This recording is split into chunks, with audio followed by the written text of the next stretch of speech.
to Crunchy Mom and Doubting Dad, episode 54. I guess we gotta get back into podcasts, but we haven't put one out in a really long time.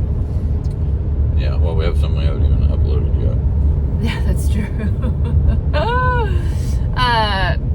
So sorry about that. We've just gotten busy. Katie's been sick. Jackson's been sick. Yeah, that hasn't been fun. But like mild sick. I think more crybaby sick than anything. Wow, okay. Well, what? I mean, there's sick, like, oh my gosh, I'm in bed and I'm sick. And then there's crybaby sick where it's like, I just don't want to go grocery shopping. Or, I'm not going to go to church today. And there's whatever. There's two different types of sicknesses. Both are valid. I'm not invalidating your sickness. I'm just saying that there's crybaby sick and sick. I was going to say he shouldn't... I'm crybaby sick. I hardly ever get sick, but I am a crybaby now sick. He's telling the truth. I'm not villainizing you. I just said... He's telling the truth now because he is that crybaby sick. I guess that plays into all women who say that when they're sick, they're not sick because they keep doing everything, and men are crybaby sick and are like, please make me chicken noodle soup. I hate chicken noodle soup. Anyway. I don't like chicken with rice either. I know you don't. We thought that Keep zooming in on my gut, Katie. I'll throw that phone right out the window. I have not even touched the camera to zoom in. I'm literally turning it this way so that you're on the camera, so it's not just me. She keeps bringing the thing lower and lower and lower. I actually put it up higher just now, you crybaby. We figured that since we have a drive ahead of us, that we do a podcast in the car. So sorry for those of you that have told us we get shaky camera views in the car, but bear with us. We thought we'd continue more of our story because we haven't done a podcast on that in a really, really long time. Yes, plus we're gearing up to do a bunch of podcasts tomorrow, right? Yeah. You don't have work. I am doing my work today so that I don't have much to do tomorrow. So we got to get a bunch done. But there is a lot of topics to talk about. Everything from robots to vaccines, everything. There's like a crap ton of stuff to talk about. We've been going on our own rants about some things, and we decided that we were going to just really turn them into a podcast. So you're either gonna love us or hate us by the time we're done explaining our position on certain things. I'm pro robot. I am not. I'm not a robophobe like you. I don't like robots. I think they're stupid. You're a robophobic. I'm not a robophobic. Yeah, you're a robophobic. No, I just don't want to deal with robots because they're stupid. And I don't need a robot to clean the toilet for me. That's just laziness. That's the problem with technology. Anyway, we'll save that for a different podcast. See, like I said, so much to talk about. But the last time we did a podcast on our story was Redmond. I think we had moved to Redmond. And you had worked for that electrical company, and where did we end? That led through my health thing. So after my health thing, Jeff's health saga. That was pretty much the end of that. That was it. That was the end of COVID and one of our last straws. And we never explained any of that. We never explained the COVID part and what actually happened in Oregon. I guess technically it took a year, right? I had surgery in 21. February of 21, and in February of 22, we drove down to Oklahoma to check it out and see if we were serious enough to move. Yep. So in the years that we were in Redmond, which was 3 years, we were in Redmond for 3 years. We loved it. When Jeff left the electrical company that he was working for, we had discussed many different things about what he was going to do next, and he was let go of that job. They fired him in January of 21, right? Yeah. And then we were discussing what he was going to do next, and we prayed about it, and another friend... No, it was January of 20. Yeah, I'm sorry, because of COVID, sorry. Yeah. So January of 2020, he was let go from the electrical company, and we started talking with Jeff's other friend that lived in Redmond, Frank. And Frank is a phenomenal operator for heavy equipment. And they, I don't know, talked about it for about a month. Yeah, wow. And then we prayed about that, and they started an excavation company. And it took a while, but they did really well. And Frank taught Jeff how to do stuff, and Jeff handled the paperwork side of things and putting out bids and everything for him. And it started to take off after what, a year? Yeah, probably a year and a half before we got a lot more commercial work, I guess. Yep. So that's what we were doing. The blessing in disguise with that part of our story was when he was let go of in January of 2020, we were able to file for unemployment and food stamps, and because I was not working, and I had just found out, no, we hadn't found out yet. I had applied for the head coaching position at Redmond High School to run the volleyball program, and we hadn't heard if I had gotten that job yet. So me being a stay-at-home mom, I wasn't really looking for work at the time. So we got in and did not have to wait in the lines or anything, because we got the unemployment approved and the food stamps approved right before COVID hit in March. And I just remember thinking those first couple months, like, oh my gosh, God, in the turmoil of that January, we were so grateful, because when we look back on it, we're like, the Lord really blessed us and protected us. And it is true. I've seen it with my own eyes in our lives, and even our friends' lives that have shared their story with us, like how God worked when we didn't see him working. And he always takes care of his people and the people that are faithful to him, because I could not imagine being one of those hundreds of thousands of people in Oregon that were waiting to get on unemployment and food stamps, because when COVID hit, so many people applied that they were so backlogged, remember? Like it was a horrible wait for people, and we're like, okay, well, everything that happened in January was perfect storm for us, because we got what we needed. And then when everything shut down in Oregon in March,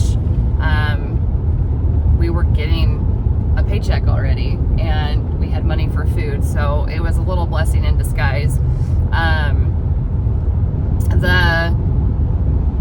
The next year, well, now that I look back on it, it was freaking awesome. We were the people that we took COVID seriously. What? How many months would you say? We took COVID seriously for months. No, how many months would you say we took it seriously? Like, oh, we got to see what this is. My question was, we took it serious for months. I don't remember taking it seriously. Well, for a good 2 months, I wore a mask, and I made you go to the store. I wouldn't go to the store because, remember, they said that people with what? I remember it differently, but go ahead. People with type 1 diabetes, remember they said that we were going to die if we caught it? Like, yes. There was no helping you. So when Jeff would go, I wouldn't go to the store anymore, and Jeff would go to the store, and when he'd come home, I made him strip out of his clothes. You don't remember that? I do. Okay. I just don't remember it going on for months and months. So. I didn't say months and months. I said, how many months did we do that? You just implied it was months. Well, that's what 2 months months means. Well, I'm asking for clarification. I don't know. I'm just saying. I don't remember being months either. I don't know. I would say like 2 months. We took it seriously. I remember you like washing boxes on the front porch. Oh my gosh, I did. And making me take off all my clothes in the garage when I went grocery shopping. I'd throw them straight in the wash, and we'd wash them. Yeah, but I don't remember doing that for months. No, I think we did it for about 2 months. Okay then. Why do you even ask me? You know it's 2 months. Because if I had said it was 2 months, you'd be like, no, it was more like 1 or 3 months. I would be wrong. Oh my gosh, no. I would be wrong. Anyway, don't ask me next time. Fine, I won't ask you next time. Just flat out, don't ask. Then don't correct me when I give the time frame. Don't ask for my opinion and then just shoot it all to shit and leave it on the floor in a bloody mess. Anyway. Anywho, moving on. For a time. Look at how if we just utilize the English language, we can save all this shit. For a time when we believed COVID was a bad thing, I did X, Y, and Z. And then we found out that it wasn't a big deal. Okay, so yeah, we did all of that. We washed the boxes, we washed clothes. We never quarantined though from people. We spent a lot of time deep into conspiracies too. Oh yeah, we did. We dove, we went straight down the rabbit hole. Because I've always been into conspiracies, but then when I started sharing some of the related, to the COVID thing, with Katie was piqued her interest or whatever. So it was like a deep dive. I got to spill my guts on all of the conspiracies I know. It was pretty fun. But we did. We went hard and heavy into the conspiracies. We, like I said, we didn't quarantine at all from our neighbors. We got together with them all the time still and hung out. The kids played every single day because we were in the cul-de-sac.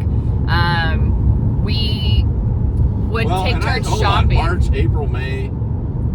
You were doing fundraisers for volleyball in June. And as soon as you were in volleyball, everything about COVID was stupid, you said.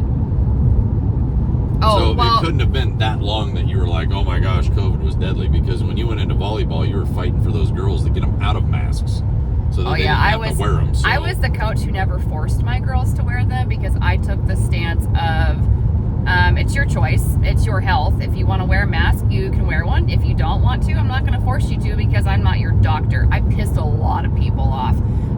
But There's also a lot of athletes falling to the ground almost dead because they were trying to make them work out with masks. Oh yeah, we had a lot of kids passing out for football, for soccer, because they were forced to wear masks outside.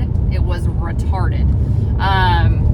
I told my girls though that no matter what they decided, that they would not be made fun of. I said, I don't care what side you're on, you're not going to make fun of people that want to wear one or don't want to wear one. I said, we're not having that discussion in my gym. Nice mask, masky mask.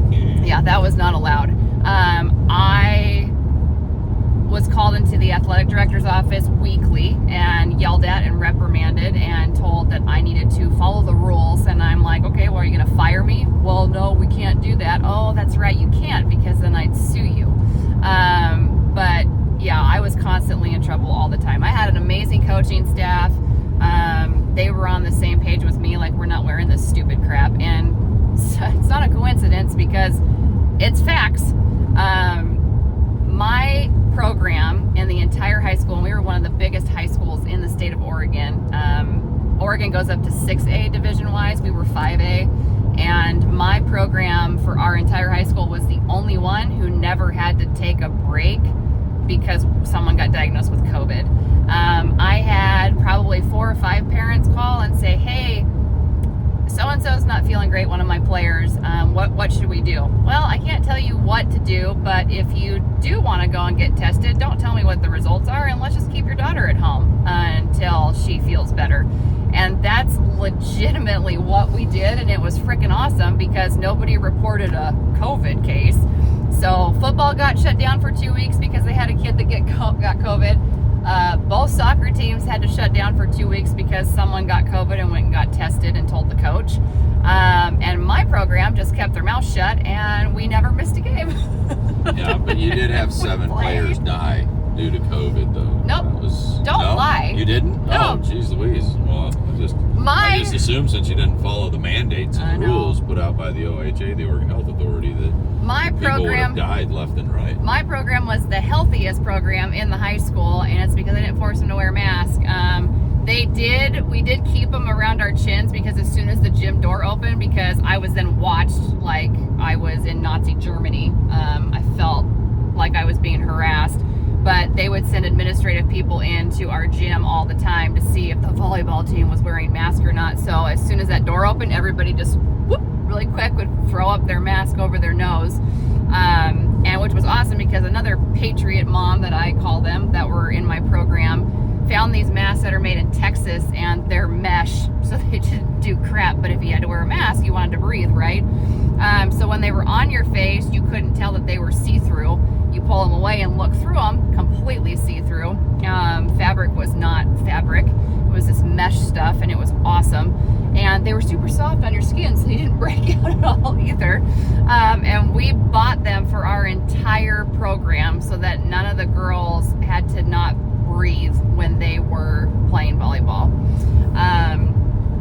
So I fought the good fight, and like I said, my program never got sick, and I actually got COVID during our second season of me coaching, right before we moved, and I was bugged and hounded every single day by the athletic director at Redmond High School, and was told that I had to go and get tested, and I basically told him to kiss my ass. Well, that was all the power. All their power was in the testing. If you didn't test, then if the stupid flawed test was never friggin' implemented and wasn't made a big deal, nobody would have known. No, it's true. By legit, probably by like July of 2020, nobody would have even friggin' known about it. If the media stopped reporting it, if we didn't have all the friggin' COVID counters, if nobody was lying about the death, it's like, well, he did die of a gunshot wound to the chest, but he did test positive for COVID, so it's a COVID death. Like, if we wouldn't have allowed ourselves to be lied to, by July it would have been over. Nobody would have even known nothing. Well, I agree. It's because every idiot out there is like, oh no, I need to get tested. Why? What if it is COVID? What if it's the flu? Like, what the hell does it matter what it is? You're sick. I don't understand. Like, we turned this whole country into a bunch of frickin' hypochondriacs that just had to know what was wrong with them. Every frickin' sniffle, every frickin' sneeze, and for what purpose? I get it for the lazy people, when it was like 2-week quarantine. Like, oh my gosh, you'd probably be begging for the frickin' test to come back positive so you can get paid to sit on your ass at home for 2 weeks. But for everyday normal people, I never understood why they were just so desperate to get tested. And then you hear about it today too. Sorry to piss off anybody that still gets COVID tested, but to what fucking end? Sorry, I just said the F word, but to what effing end do you need to get tested? It drives me up a wall. Stop with the F word. It drives me up a wall. You're gonna get us censored. It just irks me. I marked the box that says not for kids. Good Lord. But it irks me. Why? Because they're the ones perpetuating this stupidity that is frickin' COVID. So anyway, I had a feeling Jeff would go on a rant about that. Well, you can't pick up our story through COVID and not expect me to Well, go no, through it's true. And it kind of leads up to why we left and started searching for a new state to live in. We took a lot of heat, especially because I was the head coach of a major high school in the state of Oregon.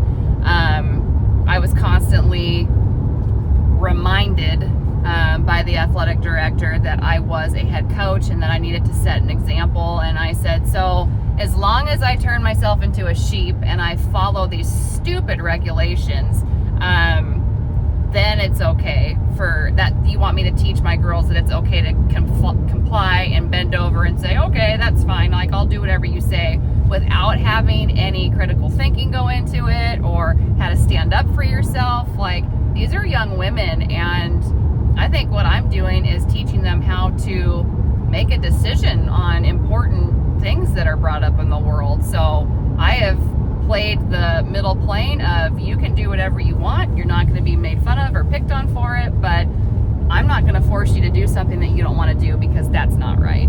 And I was told all the time that I was wrong.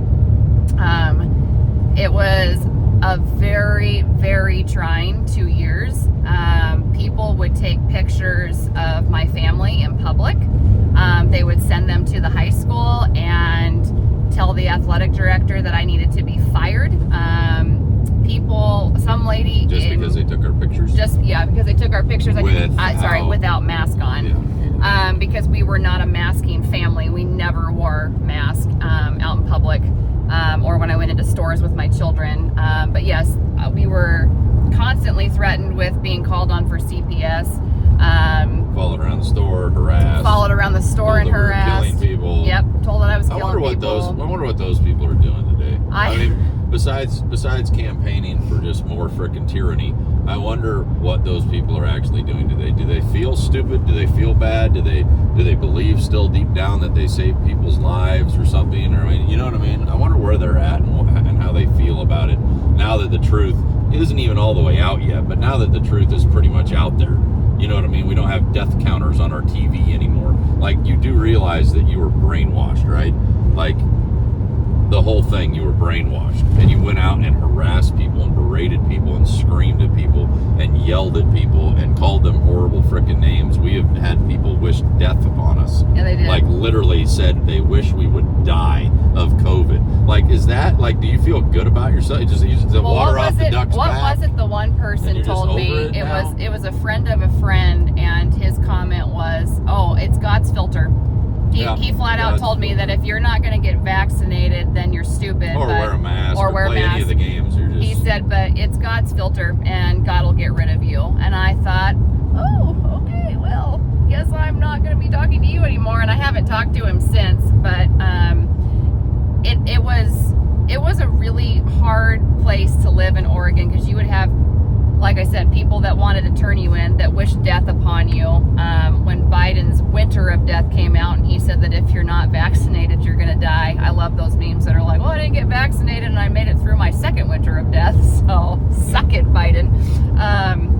I always thought that was funny. But the biggest disappointment was, and I'm sure like here in Oklahoma, the red states and whatever else too, like, and I don't know, it doesn't sound like it lasted very long down here as far as like putting up with all of the mandates, as we call them in Oregon, right? Like they acted like they were laws and they weren't, but somehow everyone was too afraid to step out of line. But like, I don't know, the biggest disappointment was like, you would be talking like we're talking right now, right? And you'd be like, oh my gosh, it's so stupid, I'm not wearing a mask, it's not going to protect you from a virus, 6 foot distancing, like, oh, they just made that number up, which turns out was true. They did just make the number up. They literally just pulled crap out of their ass, and all the little sheep got in line to jump through the hoops they'd lay out in front of you. And plexiglass in the restaurants, and COVID won't get in my mouth because I'm just taking a bite, and now I'll put my mask back up while I chew my food 7 times, and then I'll pull it back. Like oh my gosh, you're so pathetic. You did nothing in your life, and this is your one chance to shine that you're a good little sheep, right? But my point is like, you would have conversations like this with somebody, like a hunting guy, a redneck guy, a friggin' man's man, a blue collar construction worker, right? And then he'd be like, hey, I just got to stop into the store, grab a can of chew. And I'd be like, all right, cool. Put my mask on and go in the store. And I'm like, whoa, what are you doing? Why are you putting your mask on? Well, I just don't want to get hassled. Oh, okay, so that's what your liberty's worth. That's what your freedom is worth, is that you don't want to be hassled. Because I got news for you. The left ain't never going to stop hassling you. They're never going to stop calling you names, racist and bigot and phobic and all these different things. Like, so if you can't handle the heat of being called names and being looked at funny and being harassed by people, then we might as well just hand it all over to them now. The Second Amendment, the First Amendment, just give it all up now. We're done. Because if you can't handle being harassed, how in the hell are we ever going to frickin' stand up for ourselves enough to frickin' get somewhere in this country besides the loony bin that we're currently in now? That was the biggest disappointment for me, because I felt so defeated that I was even more singled out. I was even more on my own because everybody just complied because they didn't want to get hassled. And that broke my patriotic heart. It was hugely disappointing, especially since Redmond is sought out as a conservative town, which is a bunch of BS. It is not. They definitely, in my opinion, certain groups of people in Redmond are just fake conservatives, because they complied with everything, and they were like, oh, I wish I had the bravery that you do. And it was hard for me because I'm watching these people that claim to know Christ and love him authentically go, oh no, I love Jesus, and yeah, I just wish that I had the bravery that you do to stand up for this stuff. I'm like, well, you do, because if you're in Christ, he gives you that power to stand up for what's right, and nobody did. So Jeff and I were just standalones in our own community as well. We got to a point where there were rumors going around the high school that there was a coach that they were going to be letting go of, and the reasons were kept very quiet. And I told Jeff, I'm like, well, that's me. They're trying to get rid of me because I was the only coach who didn't comply. I had other coaches say like, well, good for you, like, proud of you for standing up for yourself and the girls, but yet they would comply and wear a mask for their sporting events, and I just thought it was stupid. Like I said, the pictures were turned into the high school with my kids, and again, they couldn't fire me because Doug knew, the athletic director, that I was going to sue them if they fired me. Like, it's my kids, and that, going back to what I said before Jeff went on his huge rant, was he told me I was a representative of the high school, and I said, but I'm not wearing my Redmond gear when I go out in public. And he was like, well, yeah, but people know who you are. I said, good for them. I said, but if I'm not repping the high school when I go out with my children, they have no right to harass me the way they're harassing me, Doug. So you should tell them to back off and that you can't do anything about it instead of saying, okay, well, I'll talk to her. You're part of the problem, dude. We pulled Jackson out of school. We fought for because Lucas. Because we gave him one of the fake masks. Yes, well, I'll get there. I'm explaining. Oh. Well, you just said you pulled him out of school. So and I was going to Lucas. We fought for Lucas to not have a face mask because he's deaf, and we said that is a huge barrier for his language, that they were discriminating against him, so he didn't have to wear a mask. Only kid in all the elementary school that got to walk in with no mask. Yep. Nobody said a word to him. You get high fives or elbow bumps. Like, oh my gosh, I hope people look back and just want to freaking slap themselves. Pretty much. We couldn't do that. And Lucas never got COVID and never got sick. Isn't that interesting? I think that was his healthiest year in school, honestly. Because all the other kids were masked up. And coughing in their own mask. And the teachers were killing every germ in freaking sight. But yeah. Jackson, we couldn't pull that card with because he's obviously hearing, so we pulled him. But I did get him the same mask that I got my volleyball program, and his conservative teacher, Mrs. Jones, I was so irritated with her because she's like, oh my gosh, I'm so proud of you for fighting the good fight, but you know, I need a paycheck and I have to wear a mask and yada yada. And we told Jackson, I'm like, the day you get sick of wearing a mask, just tell me and we'll pull you and we'll homeschool you. And he was like, okay, Mom. But we got him the mesh mask like my volleyball program had, and he wore it for about a week. And no, he wore it for one day almost. Oh, exactly. Was it one day? Yeah. Okay. So I was waiting for you to get to the story, and then you yelled at me sharply. Well, because I wanted to lead up to it. Oh, gotcha. Whatever. You're just on a roll today. You're on a roll. You're pissing me off. You're pissing me off. Anyway, I give him the mask, and we told him. Oh yeah, it was one day. We told him. I called the school that morning before we put the mask on. Yeah, we did. I asked for clarification on what fabrics the mask had to be made out of, because all they would tell you is that the student had to have a face covering. I said, well, what is a face covering exactly? Well, we don't define that. Okay, well then define for me the materials then. What are we talking about? It could be a cloth mask, a cotton mask. Like what are the definitions? We don't have definitions. It's just a face covering. I said, okay, so you're telling me right now, no matter what I send my kid with to school, as long as it's covering his face, you're okay with it? And they're like, yes. And I'm like, you do understand that that's stupid? And they're like, well, we're just doing our best to protect the kid. And they go into their little spiel or whatever. I said, well, I'm just saying, like, you don't even have any definitions of what we're supposed to wear, just so long as the little sheep are complying and putting something over their face, you're fine with it, as long as they have something over their face. Like it's some sick, draconian freaking dress code. And so they said that, and we're like, okay, wear this mask. I got approval from the freaking school, and literally I was at home doing bids for a job, and it was like, what? 10 a.m. Yeah, 10, 11 o'clock in the morning, get a call from the principal.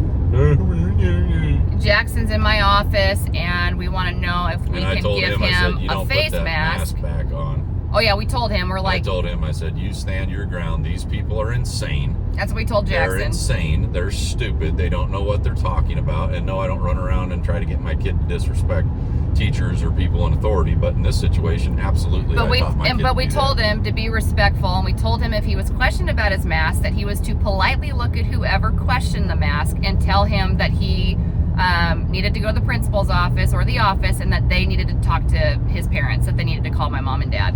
So that's exactly what happened at 10 a.m. that first day we sent him with the mesh mask. Almost made it through a whole class. Almost made it through a whole class. And the teacher, Mrs. Jones, that said that she was a conservative and fight for these kids to not wear a mask, was the one that turned him in.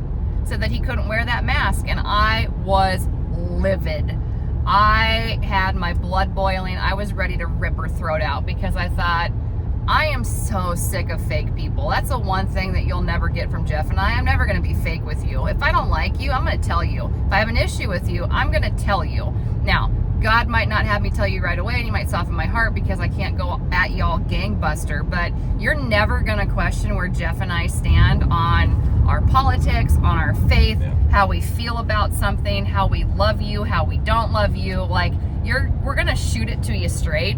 And when you sit me down and you have a conversation with me and tell you how much you are sick of what the schools are doing to these kids, and then my kid has a mesh mask on, and you're going to turn him in and make him go to the principal's office? Kiss my butt. That's how I felt about it. So the principal told Jeff that he didn't have to come down, told him, like, oh, we've got a, what were the stupid masks? The PF. No, N95. N95s. But it wasn't one of those. It was some other. One of their masks. One of their masks, and they're like, well, we'll put this on him. And Jeff was like, no, absolutely not. You either send him back to class with the mask that my wife and I gave him, or I'm coming to pick him up from school. And the principal's like, oh my gosh, no, we don't want you to do that. Like, we want him here. And Jeff is like, no, we're good. Like, he won't be returning to your school. And so Jeff said he went to pick him up, and he said it was like a scene out of The Breakfast Club at the end when he throws his arm up. Jackson literally walked out the door, took off the mask, threw it up in the air, and was like, see ya.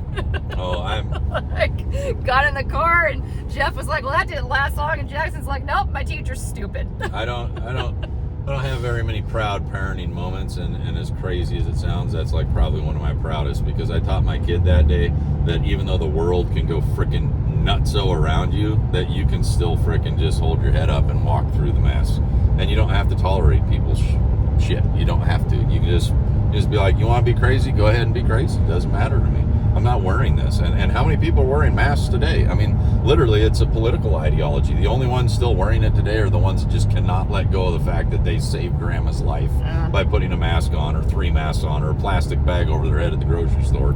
You know what I mean? Like, these people have mental disorders. There's something wrong with their brain.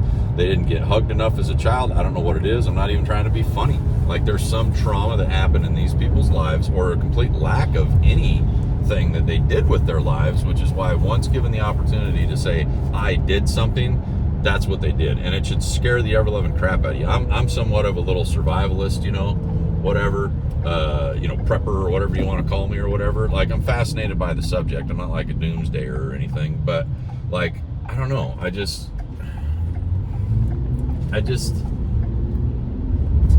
am scared to death of people. Like, the older I get, that's what terrifies me, because going through COVID, and you think, oh, Jeff, you're like making a mountain out of a molehill. But dude, the amount of anger and disdain and hate and everything that boiled up out of COVID should scare the crap out of you.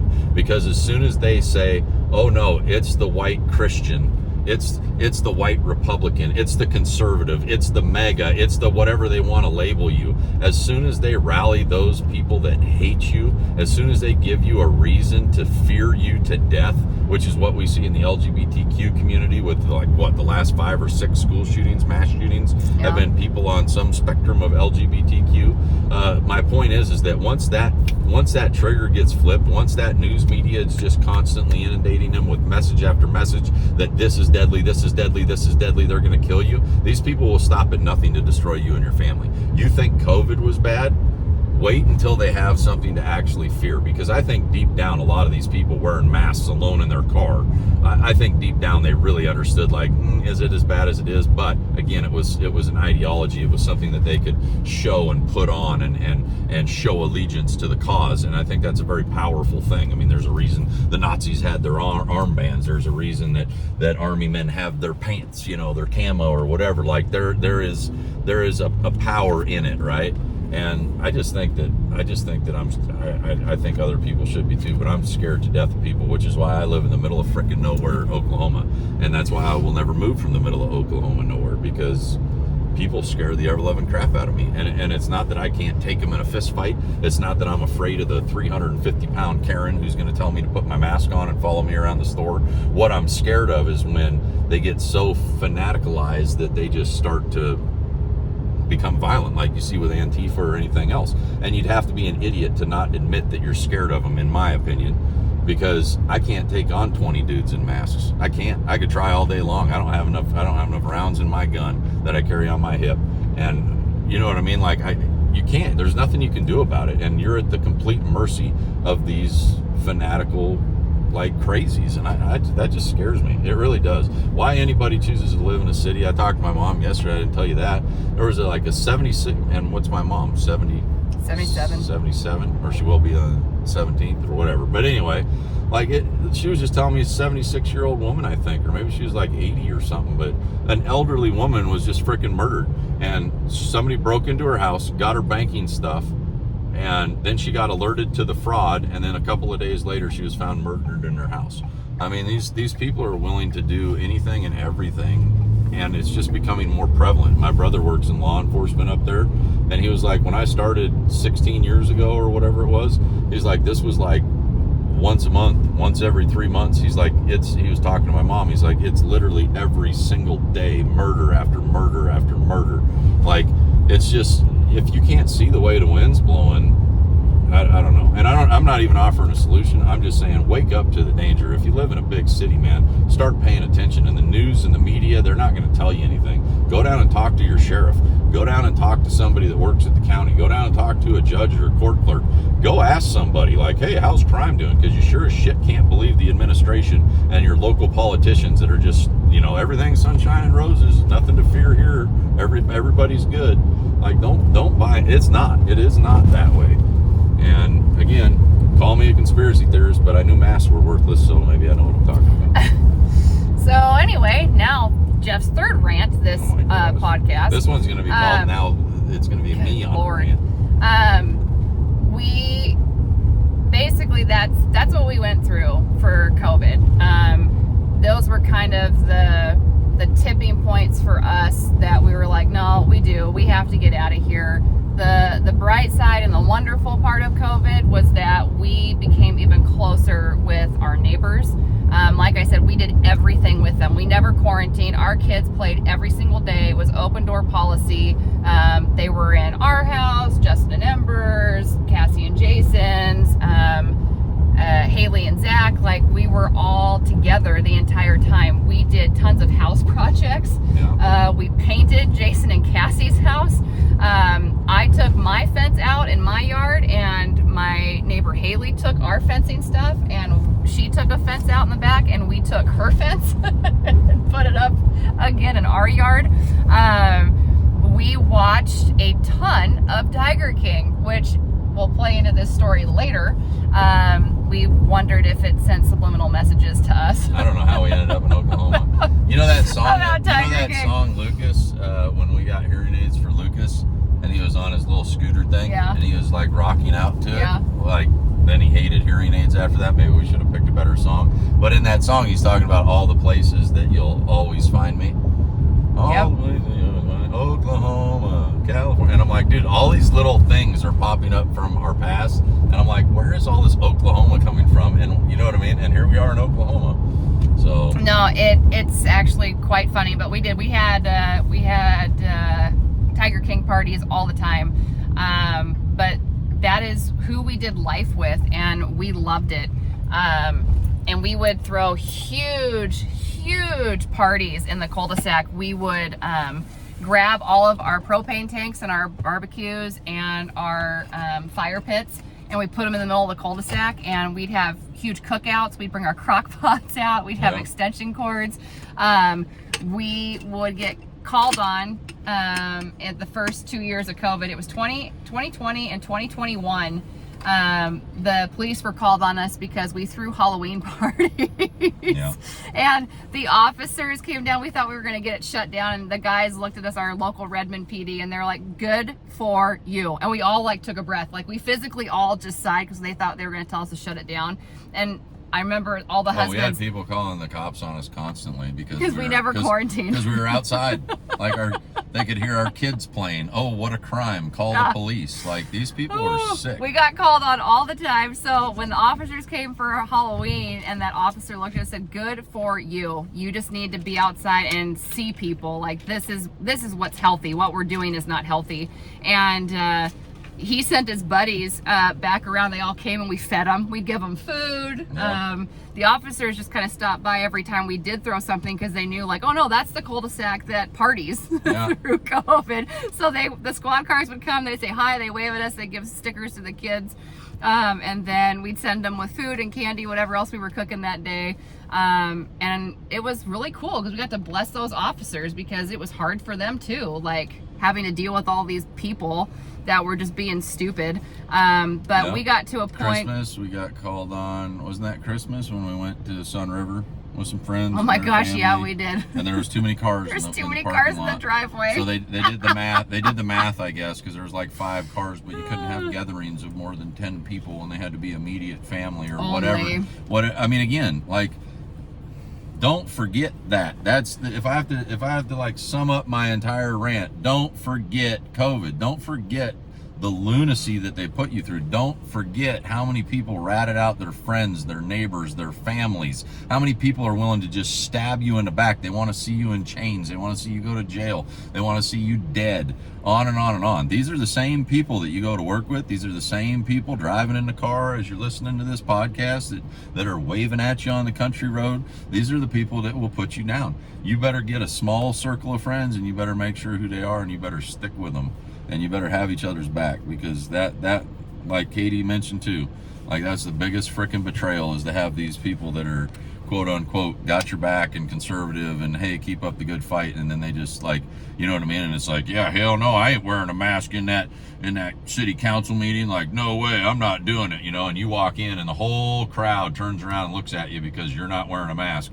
And then you turn around and look at your friends and they're all masked up, and you're like, oh, okie dokie. Jeff and I were we were complete like, outsiders. Make sure you know who your friends are, and make sure that they actually have your back. Give them a little test.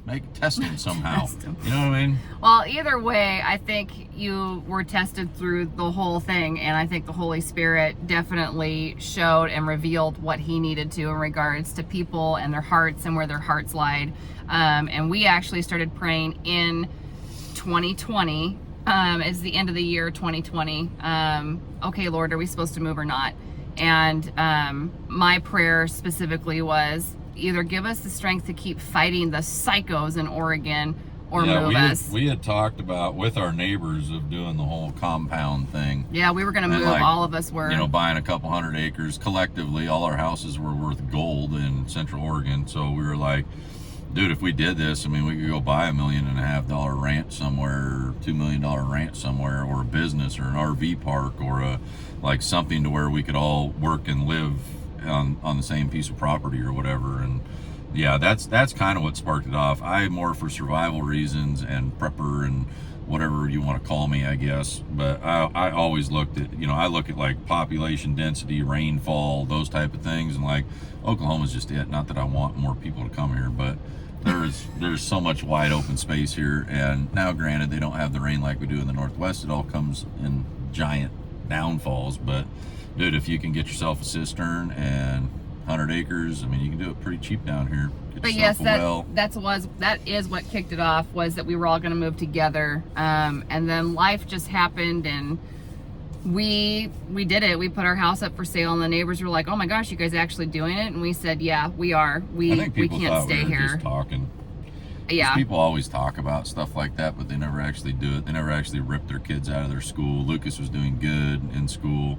I wouldn't say he had a tenth of the friends that he has down here, though. And I'd say the same thing about Jackson. And I think a lot of that was our fault, because there are so many people that were just like the keeping up with Joneses, like their kids, you know what I mean? Like, just, dude, Jackson like thought they were the coolest kid ever, and then you go over and meet the parents and be like, that's why that kid's a douchebag. I don't want my son knowing that kid. You know what I mean? Like, I don't want him thinking that this is cool or that is cool or whatever. But like, I think a lot of it was our fault maybe, but coming down to the South, there's more, you know, conservative values, I guess. Like, I haven't really met a family where it's like Jackson's friends with somebody and it's like, oh, we meet the parents, and I'm like, like that. No, actually, I haven't met not one. Really down like, here I at really all. do. So. Like, we were blessed in that move, which we'll talk about that later in another podcast. But we just wanted to tell the story of what prompted us to move, and it was truly oh my gosh, COVID. This could be a 7-parter though.